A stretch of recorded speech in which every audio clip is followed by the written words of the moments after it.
Assalamu alaikum friends and welcome back to my channel Saba's Kitchen Diaries. Today I am using this flour mix from Abido Spices which came all the way from Lebanon.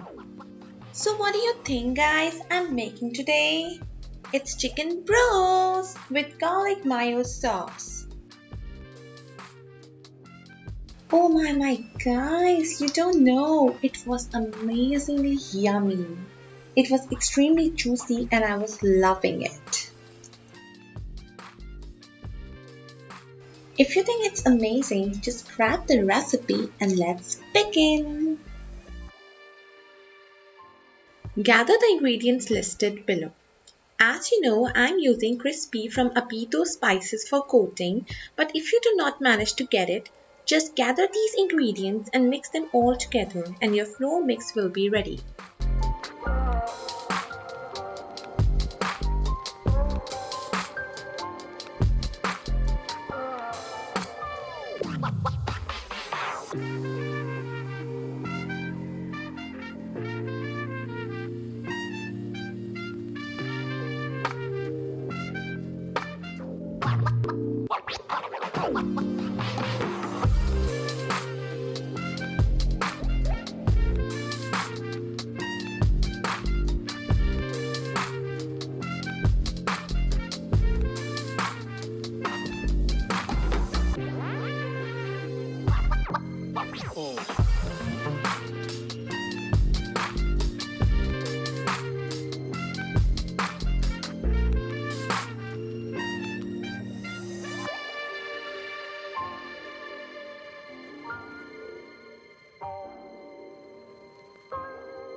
friends, if you like this recipe, give it a thumbs up. For more amazing content, subscribe to my channel and turn the notification on. Take care and Allah Hafiz.